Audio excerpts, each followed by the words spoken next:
According to this report, digital economy is now around 700 billion US dollar market और अगले आने वाले सालों में अराउंड 24% एनुअल ग्रोथ के साथ 2030 के अंदर ये market more than 3000 billion US dollar से भी ज़्यादा होने वाला है। But what is exactly this digital economy?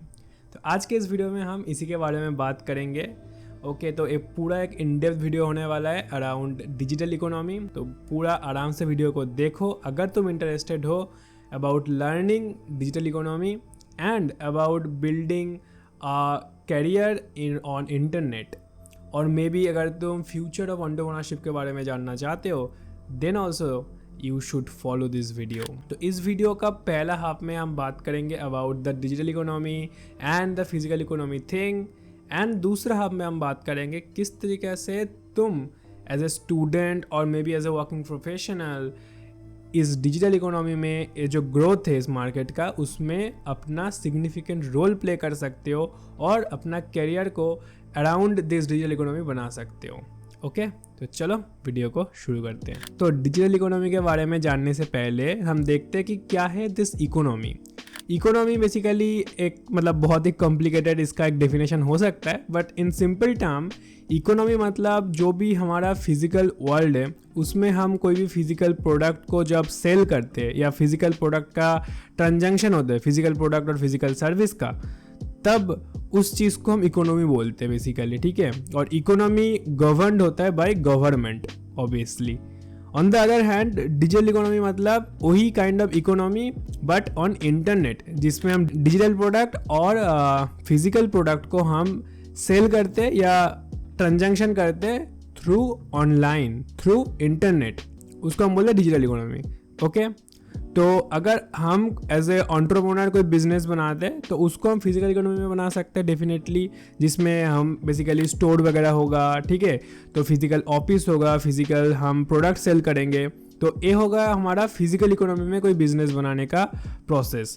But जिसमें जो कॉस्ट है राइट वो ज़्यादा होता है एंड ओवरऑल फुल कंट्रोल हमारे पास नहीं होता है राइट, क्योंकि गवर्नमेंट का भी थोड़ा सा मतलब हाथ होता है, समझ रहे हो ना, तो गवर्नमेंट का भी गवर्नेंस होता है उसके अंदर।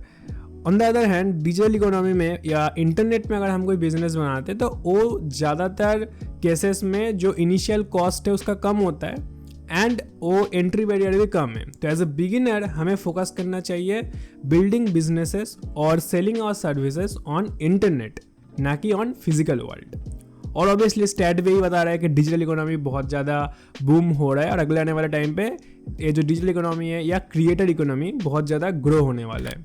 Creator economy basically digital economy का ही एक बहुत बड़ा सब पार्ट है। ओके जो सोशल मीडिया के अराउंड इवॉल्व होता है। ओके तो अभी हम देखने वाले हैं कि डिजिटल इकोनॉमी क्यों ग्रो होने वाला है और क्यों एक ग्रो हो रहा है। तो उसके लिए हम समझते हैं एक ह्यूमन साइकी को। सपोज आप एक फ़ोन लेना चाहते हो राइट, तो आज से 5 या 6 साल पहले अगर हम देखते हैं ना, तो जब भी अगर हम कोई फ़ोन लेना चाहते हैं कोई भी फिजिकल प्रोडक्ट हो सकता है, तो उसके लिए हम जाते हैं कोई शॉप में, देन शॉपकीपर हमारे कोई ऐड दिखाता है राइट, कोई फिजिकल मीडियम पे हम उस फ़ोन के बारे में देखते हैं and according to the shopkeeper हम डिसीजन लेते कि कौन सा फ़ोन लेना है राइट। हम घर से सोच के नहीं जाते थे। और अगर अभी भी अगर आप थोड़ा सा अपने मॉम डैड को भी देखोगे राइट, जो उतना टेक में ज़्यादा वो नहीं है, टेक में ज़्यादा इन्वॉल्व नहीं है, तो उनमें तुम देखोगे कि वो लोग भी ऐसे ही अभी भी डिसीजन लेते हैं। बट हम क्या करते हैं, हम कोई भी फ़ोन लेने से पहले, फ़ोन तो दूर की बात है, अगर कोई भी छोटा प्रोडक्ट भी लेते हैं ना, हम सपोज कोई शू ले रहा है तो तब भी हम उसका 1 घंटा 2 घंटा 5 घंटा इंटरनेट में उसके बारे में देखते हैं राइट। डिफरेंट कंटेंट हम कंज्यूम करते हैं around those products and then हम डिसीजन लेते हैं। तो हमारा जो ह्यूमन साइकी है ना वो चेंज हो रहा है। वो धीरे धीरे हमारा जो ऑफलाइन मोड का जो एडवर्टाइजमेंट है ना उससे हमारा ट्रस्ट उठ रहा है एंड हमारा ट्रस्ट किस में बिल्ड हो रहा है, around creators, around creator economy. अब इसमें ये आप बोल सकते हो कि यार बहुत सारे क्रिएटर्स को हम पसंद भी नहीं करते राइट, बहुत सारे क्रिएटर्स को हमें लगता है कि स्कैम है। बट आप अगर थोड़ा सा सोच के देखोगे ना, जिन क्रिएटर्स को आप एक्चुअली में ट्रस्ट करते हो ना उनको आप बहुत ज़्यादा ट्रस्ट करते हो राइट।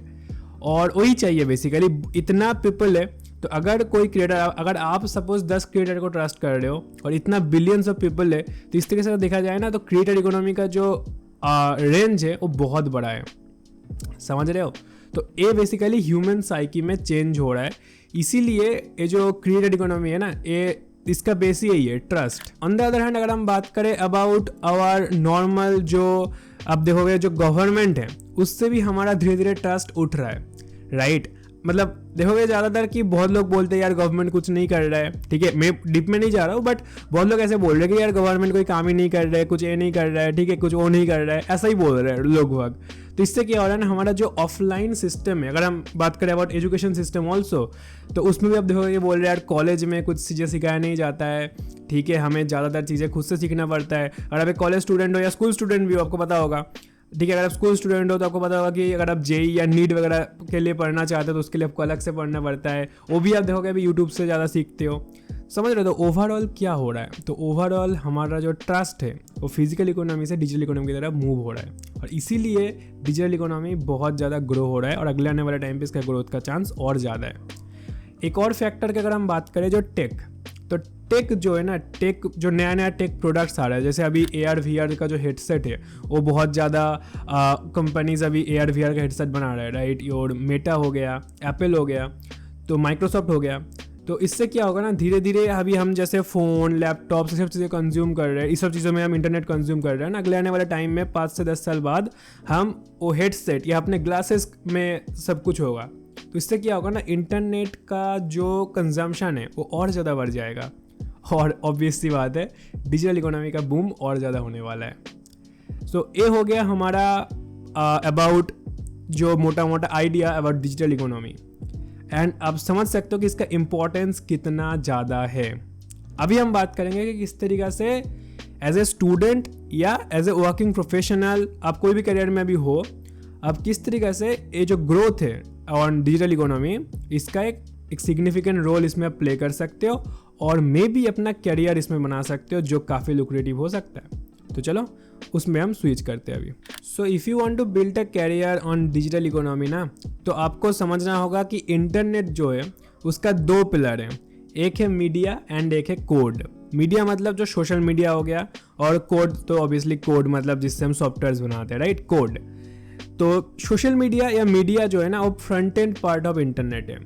फ्रंट एंड पार्ट क्यों, जो हमारे लिए एक्सेसिबल है, as a user, as a common user हम उस चीज़ को देखते हैं। अब अगर थोड़ा सा सोच के देखोगे, जो इंटरनेट आप जितना भी कंज्यूम करते हो ना, उसका 80% 90% ज़्यादा लोगों का वो होगा आइदर यूट्यूब और इंस्टाग्राम, ठीक है, जो one of the main social media platform है अभी for normal users. Obviously Twitter मतलब एक्स एंड लिंक्डइन भी है, और भी अदर प्लेटफॉर्म भी है, but these are the 2 common platforms, right. और हमारा जो थॉट है, जो डिसीजन मेकिंग है ना, वो ये जो सोशल मीडिया है ना, ये हमें इन्फ्लुएंस करता है, ओके। मैं नहीं बोल रहा हूँ कि ये हमेशा ख़राब चीज़ ही है, डेफिनेटली एक अच्छा चीज़ भी हो सकता है, राइट। सपोज़ आपके पास कोई मेंटर नहीं है, तो आप जो कंटेंट क्रिएटर है, जो अच्छा कंटेंट क्रिएटर है, जिनको आपका ट्रस्ट करते हो, तो those can be your really good mentor, right. But आपका चॉइस उसमें बहुत इंपॉर्टेंट है कि आप किस तरीके का कंटेंट क्रिएटर को चूज़ करते हो, क्योंकि वो आपका कैरेक्टर, आपका डिसीजन मेकिंग, आपका मेंटल ग्रोथ सबको शेप कर सकता है, ठीक है। तो वो चॉइस आपके हाथ में है, बट इसका दोनों ही है, मतलब दोनों ही, एक ख़राब साइड भी है, इसका पॉजिटिव साइड भी है, ठीक है। फॉर मी, मैंने पिछले 2 साल से बहुत अच्छा कंटेंट क्रिएटर को कंज्यूम किया है, राइट। जैसे हो गया संदीप महेश्वरी हो गया, अमन ददरवाल हो गया, रणबीर भैया हो गया, एंड उस तरफ अगर देखा जाए अगर फॉरेन क्रिएटर्स की, तो इमन गाजी हो गया, डैन को हो गया। तो ऐसे बहुत सारा कंटेंट क्रिएटर्स को मैंने कंज्यूम किया है, और आई रियली बिलीव कि मेरा जितना माइंडसेट में ग्रो हुआ है, तो उनके लिए बहुत ज़्यादा, उनका हाथ बहुत ज़्यादा था, राइट। तो अगर आप यूट्यूब से या जो भी मतलब सोशल मीडिया प्लेटफॉर्म है, इनसे अच्छा चीज़ों को लेते हो, then it will really shape you, right. तो at least in your mental level, बाकी तो आपको चीज़ों को अप्लाई करना होगा, तो उसके बारे में हम आगे बात कर रहे हैं। तो हो गया ये मीडिया के बारे में। दूसरा थिंग है कोड। तो code basically back and part है ऑफ इंटरनेट। क्योंकि जो भी सोशल मीडिया प्लेटफॉर्म्स है वो बिल्ड हुआ है कोड से ही, राइट।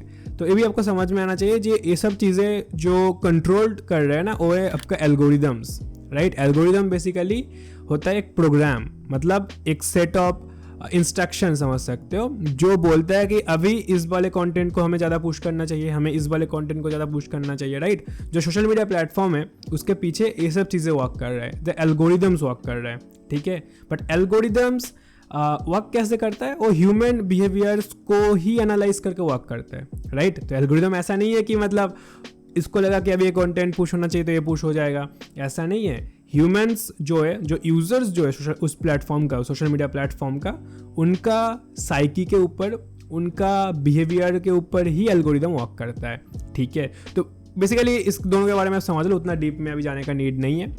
अब हम देखते हैं कि किस तरीके से तुम इसके अंदर एक सिग्निफिकेंट रोल प्ले करोगे।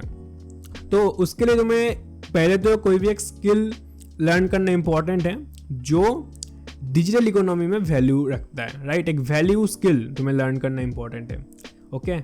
बट ये वैल्यू स्किल कौन सा है, वो हो सकता है डिज़ाइन, वो हो सकता है कोड, हो सकता है मार्केटिंग, ठीक है। बेसिकली तुम्हें डिज़ाइन और कोड में से कोई चीज़ चूज़ करना है। तुम अगर कोडिंग चूज़ करते हो, तुम्हें अगर लॉजिकल वगैरह चीज़ें अच्छा लगता है तो तुम coding as a skill choose कर सकते हो। नहीं तो अगर तुम्हें डिज़ाइनिंग, तुम्हें क्रिएटिव चीज़ें थोड़ा सा अच्छा लगता है तो तुम यूएक्स यूआई डिज़ाइन चूज़ कर सकते हो। यूआई यूएक्स डिज़ाइन मतलब तुम्हारा जो सॉफ्टवेयर होता है, जो वेबसाइट होता है या ऐप होता है, तो उसका जो डिज़ाइन करते हैं ना, उसको यूआई यूएक्स डिज़ाइन बोलते हैं। तुम्हारा वीडियो एडिटिंग हो सकता है, जो वीडियो एडिटर्स मतलब जो कंटेंट क्रिएटर्स आप देखते हो ना, तो डिजिटल इकोनॉमी का सबसे बड़ा पार्ट है ये कंटेंट क्रिएटर्स या क्रिएटर इकोनॉमी। तो उनके लिए तुम एडिटिंग कर सकते हो, तुम डिज़ाइनिंग कर सकते हो, थंबनेल डिज़ाइनिंग हो गया, राइट। तो बहुत सारे ऐसे स्किल्स है, उसके बारे में तुम्हें इंटरनेट में मिल जाएगा, और मैं भी अगले आने वाले टाइम पे ऐसा वीडियोस बनाऊंगा डिफरेंट स्किल्स के ऊपर, तो सब्सक्राइब फॉर दैट। और या तो ये सब चीज़ों के बारे में तुम एक्सप्लोर कर सकते हो, जो स्किल तुम्हें अच्छा लगा और तुम एक स्किल चूज़ कर सकते हो। दूसरा थिंग है कि मार्केटिंग। स्किल सीखना सब कुछ नहीं है, तुम्हें उस स्किल को मार्केट करना आना चाहिए। तो मार्केटिंग कैसे करोगे, by building a strong presence on internet, by building a strong personal brand on internet. और ये बहुत इंपॉर्टेंट है अगले आने वाले टाइम पे कि ऑलमोस्ट सभी को एक वैल्यू कंटेंट क्रिएटर बनना, ठीक है। वैल्यू कंटेंट क्रिएटर बनना मतलब ये नहीं, देखो अब बोल सकते हो कि यार अभी के टाइम में ना सभी कंटेंट क्रिएटर हैं, क्यों सभी अभी इंस्टाग्राम में स्टोरीज पोस्ट करता है, इंस्टाग्राम में पोस्ट करता है, इंस्टाग्राम में रील्स बनाता है। इसका मतलब ये नहीं है कि वो कंटेंट क्रिएटर है, राइट। ऑब्वियसली अगर देखा जाए तो कंटेंट क्रिएटर है, बट टर्म यहाँ पे इंपॉर्टेंट है value content creator. Value content creator मतलब जो अपना स्किल के थ्रू अपने ऑडियंस को वैल्यू प्रोवाइड कर रहा है। तो आपको एक वैल्यू कंटेंट क्रिएटर बनना है, ठीक है। अब कंटेंट क्रिएटर बनने का मतलब ये नहीं बोल रहे हो कि मैं अब सभी चारों के चारों प्लेटफॉर्म में कंटेंट क्रिएट करना चालू कर दो, आपके पास और काम भी होगा, राइट। ये सब चीज़ें बोल रहे हो आप साइड हसल की तरफ करो, अगर आपके पास अभी टाइम नहीं है तो। If you are a college student तो आप 90% 80% पुश कर सकते हो, but if you are working और if you are studying seriously then तुम इस सब चीज़ें में पूरा फोकस नहीं कर सकते हो।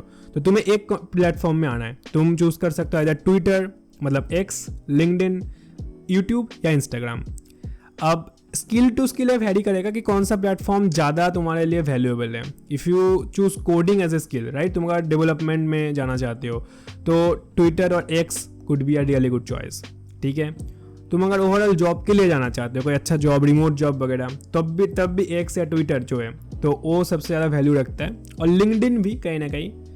But if you want to make a personal brand in a level की जिसमें आप एक ऑथोरिटी बिल्ड कर पाओ, आप ऑडियंस का ट्रस्ट बिल्ड कर पाओ, तो तुम्हें आई थिंक वीडियो प्लेटफॉर्म की तरफ आना चाहिए लाइक यूट्यूब। बट सबसे हार्डेस्ट प्लेटफॉर्म यूट्यूब ही है, बिकॉज इसमें तुम्हें टाइम बहुत ज़्यादा पुट करना होता है। तो वो तुम्हें चूज़ करना है जब तुम इस स्टेज में आ जाओगे ना, कि तुम जब पर्सनल ब्रांड बनाना स्टार्ट करोगे तो तुम्हें चूज़ करना एक प्लेटफॉर्म, ठीक है। इसके ऊपर भी आगे वीडियो आने वाला है, तो स्टे ट्यून फॉर दैट, ठीक है। किस तरीके से तुम पर्सनल ब्रांडिंग अपना स्टार्ट कर सकते हो और मैंने किस तरीके से स्टार्ट किया है, तो मेरा लर्निंग के बारे में भी वीडियोस आएगा। अच्छा, तो तीसरा स्टेप हो गया, मतलब दूसरा स्टेप हो गया मार्केटिंग, ठीक है। अब तीसरा स्टेप है सेल्स। अब तुम्हें मोनेटाइज करना है अपने स्किल को, ठीक है। तो तुमने एक पर्सनल ब्रांड बनाना स्टार्ट कर दिया है एंड तुमने एक स्किल भी सीख लिया है। तो शुरू में तुम्हें फोकस करना है थोड़ा सा आउटरीचिंग में। आउटरीचिंग क्या है? आउटरीचिंग मतलब तुम अभी डिफरेंट बिजनेसेस या डिफरेंट क्लाइंट्स जिनको तुम्हारा जो स्किल का नीड है उनको तुम्हें अप्रोच करना है। और तुम्हें ये ध्यान रखना है ना, वो जो क्लाइंट्स है वो भी डिजिटल इकोनॉमी में ही हो, राइट। तुम फिजिकल इकोनॉमी में टारगेट नहीं करोगे। तुम अगर सपोज तुमने सीखा कोडिंग, तुम टारगेट कर रहे हो एक ऑफलाइन स्टोर को कि भैया मैं ना आपके लिए वेबसाइट बना दूंगा, मुझे इसके लिए 4,000 या 5,000 रुपये पे कर देना। नहीं, ऐसे नहीं करना है तुम्हें। ऑब्वियसली तुम ऐसे कर सकते हो फॉर अ फन प्रोजेक्ट, ठीक है, बट तुम्हें ये वाला माइंडसेट नहीं रखना है। तुम्हें टारगेट रखना है कि जो इकोनॉमी, देखो तुम्हारा इसमें पार्ट क्या है, तुम्हारा ये सब चीज़ें करने का तो पीछे तुम्हारा रीज़न है डिजिटल इकोनॉमी का पार्ट होना, ठीक है। तो तुम्हें अगर मतलब पहला 2-3 महीना क्लाइंट नहीं मिल रहा है, तब भी तुम्हें पार्ट होना है उस डिजिटल इकोनॉमी में ही। तुम्हें क्लाइंट्स ढूंढना है ऑन इंटरनेट, ओके, जिनका इंटरनेट में कोई बिजनेस हो, राइट। आइदर वो कंटेंट क्रिएटर हो, नहीं तो वो इंटरनेट में कोई बिजनेस कर रहा है, ठीक है। तुम्हें ऐसा क्लाइंट्स को टारगेट करना है, जो मे भी मुश्किल हो सकता है, ठीक है, as compare to targeting a offline business, but तुम्हें ऑनलाइन में ही टारगेट करना है, ओके। तो ये है तुम्हारा सेल्स। तो तुम्हें सेल करना आना चाहिए, तुम्हें अपना स्किल को बेचना आना चाहिए, ओके। तो ये हो गया थर्ड स्टेप। फोर्थ स्टेप है जो सबसे इंपॉर्टेंट है, वो है तुम्हारे लिए कि तो अब तुमने थोड़ा थोड़ा शायद इनकम करना स्टार्ट कर दिया होगा, तुमने पर्सनल ब्रांड को भी ग्रो करना स्टार्ट कर दिया। अब तुम पर्सनल ब्रांड को किस तरीके से मोनेटाइज कर पाओगे, ठीक है। तो पर्सनल ब्रांड को मोनेटाइज करने के लिए तुम्हें कोई सोशल मीडिया प्लेटफॉर्म के ऊपर, मतलब अपना एडसेंस के ऊपर तुम्हें वो नहीं करना है, ठीक है, डिपेंडेंट नहीं होना है। तुम्हें खुद से मोनेटाइज करना है, ठीक है। कैसे खुद से मोनेटाइज करना है कि तुम एक स्टोरी को सेल करो। तुम्हें ऑडियंस जो तुम्हारा है ना, तुम्हें उस ऑडियंस का जो पिन पॉइंट है, जो प्रॉब्लम है, वो तुम्हें मालूम होना चाहिए, ठीक है। एंड उस प्रॉब्लम को अगर तुम्हारे लाइफ में भी पहले कभी था या अभी भी है, तो उसको सॉल्व करो। उस सोल्यूशन को, उस प्रॉब्लम का सोल्यूशन को एक पैकेज करो, ठीक है, एंड उसको सेल करो to your audience, okay. This is the step जिससे तुम एक्चुअली में डिजिटल प्रोडक्ट्स बना पाओगे, ओके। लाइक तुम्हारे लिए हो सकता है कोई बुक्स हो सकता है, ई बुक्स हो सकता है, राइट। वो हो सकता है कोर्सेस हो सकता है, वो तुम्हारे लिए कंसल्टिंग सर्विसेज हो सकता है, depending upon your audience, right. तुम्हारा अगर ऑडियंस बहुत ही कम है बट बहुत क्रीम ऑडियंस है, लाइक योर कॉर्पोरेट सेक्टर में जो जॉब कर रहा है या कोई स्टार्टअप कर रहा है, तो बहुत क्रीम ऑडियंस तुम्हारा अगर टारगेटेड ऑडियंस है, तो तुम कंसल्टिंग कर सकते हो, राइट। कि तुम अगर बहुत ही कम अमाउंट का भी चीज़ें करोगे ना, तो तुम्हें जो टिकट है, जो टिकट साइज है, जो अमाउंट है फॉर पर क्लाइंट, वो तुम्हें बहुत ज़्यादा मिलेगा। ऑन द अदर हैंड अगर तुम्हारा ऑडियंस थोड़ा सा मासी है, राइट, मतलब उनका इनकम लेवल उतना हाई नहीं है बट ऑडियंस का अमाउंट बहुत ज़्यादा है, तो तुम्हारे लिए कोर्सेज वगैरह बेचना ज़्यादा अच्छा होगा। और मे बी बुक्स बेचना, ई बुक्स बेचना या टेम्पलेट्स बेचना, डिजिटल टेम्पलेट्स, तो इनके बारे में हम बात करेंगे, कैसे डिजिटल प्रोडक्ट तुम सेल कर सकते हो, क्योंकि मैं इनके बारे में खुद अभी लर्न कर रहा हूँ। तो अगले आने वाले टाइम पे मैं इनके बारे में बात करूँगा। तो मोटा मोटा अगर मैं देखूँ तो ऑलमोस्ट सभी के बारे में मैंने बात कर लिया है यहाँ पे। एंड एक और थिंग यहाँ पे जो इम्पोर्टेंट है कि ये जो पूरा कंटेंट क्रिएशन है, तुम डिजिटली एक ब्रांड बनाना चाहते हो ना, तो तुम्हें जो सबसे इंपॉर्टेंट चीज़ में फोकस करना है राइटिंग। तो डेफिनेटली तुम डिफरेंट स्किल्स एक्सप्लोर कर सकते हो, like designing, coding, but for building a personal brand you need to focus on writing, क्योंकि कोई भी कंटेंट हो ना, उसका बैकबोन राइटिंग ही है। तुम एक यूट्यूब वीडियो देखो तो इसमें भी एक स्क्रिप्ट है, obviously word to word script नहीं है, कुछ ऐसा स्क्रिप्ट है यहाँ पे, अगर मैं यहाँ पे तुम्हें दिखाऊँ तो कुछ ऐसा यहाँ पे स्क्रिप्ट है जो पॉइंट आउट मैंने यहाँ पे थोड़ा थोड़ा पॉइंट किया है, ठीक है, क्योंकि बहुत बड़ा वीडियो है तो इसका एक पूरा स्क्रिप्ट बनाना इम्पॉसिबल है। तो मैं अगर कोई चीज़ अगर मिस ना हो जाए इसमें, तो इसलिए थोड़ा सा पॉइंट करके रखा है इसमें। तो इसमें basically raw talk kind of एक solo podcast type of video है, तो इसलिए फुल स्क्रिप्ट बनाने का कोई नीड नहीं है। बट तुम देखोगे जो रील्स होता है तो वो भी, उसका भी बैकबोन क्या है, स्क्रिप्ट है। तुम्हारा जो ट्विटर का जो पोस्ट है, राइट, जो थ्रेड्स है, उसको पोस्ट बोलते हैं ट्विटर में या एक्स में, और थ्रेड बोलते हैं लंबा पोस्ट को, सॉरी।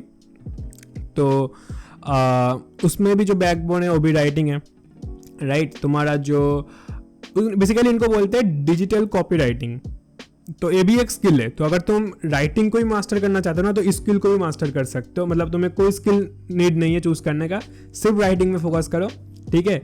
और तुम शायद उसको मोनेटाइज कर सकते हो फॉर राइटिंग, ओके। मतलब तुम कोई कंटेंट क्रिएटर के लिए पोस्ट राइट कर सकते हो, तुम कोई ब्रांड्स के लिए जो ईमेल कैंपेन होता है, ईमेल मार्केटिंग होता है, तुम देखोगे तुम्हारा जो ब्रांड्स होता है ना हमारा, तो वो ब्रांड्स तुम्हें ईमेल भेजता है एज ए यूज़र। तुम अगर स्विगी, जोमेटो, ठीक है, इनका अगर कभी ऑर्डर दिया है तो तुम देखोगे ईमेल आता है तुम्हें रोज़ या 7 दिन में एक बार, तो उनको बोलते हैं ईमेल कैंपेन। तो इसका तुम लर्न कर सकते हो अगले वाले टाइम पे, इसके ऊपर वीडियो आएगा क्योंकि मैं खुद ईमेल मार्केटिंग के ऊपर थोड़ा सा एक्सप्लोर कर रहा हूँ। तो या stay tuned for that also. तो या यही है। तो डिफरेंट चीज़ों के बारे में इस वीडियो में मैंने बताया। तो ये बहुत ही एक ओवरव्यू था पूरा टॉपिक्स का, बहुत सारा टॉपिक्स का। तो आई होप तुमने नोट डाउन किया है बहुत सारा चीज़ें, और अभी कुछ चीज़ों के ऊपर, कुछ इंडिविजुअल टॉपिक के ऊपर भी वीडियो आने वाला है। तो मैंने थोड़ा सा अलग टाइप का वीडियो यहाँ पे ट्राई किया, थोड़ा सा इन डेप्थ नॉलेज बट एक पूरा ओवरव्यू देने का ट्राई किया इस वीडियो में। तो I hope you like that video. तो let me know in comment किया तुम्हें कैसा लगा। लेंथ आई नो कि काफ़ी बड़ा हो गया, बट या देखते हैं। वीडियो अच्छा लगा तो ऐसे ही कंटेंट देखने के लिए सब्सक्राइब कर दो, लाइक कर दो, और अदर्स जो मेरा प्लेटफॉर्म है, लाइक मैं सभी प्लेटफॉर्म में भी अवेलेबल हूँ, तुम चाहो तो चेकआउट कर सकते हो। एंड या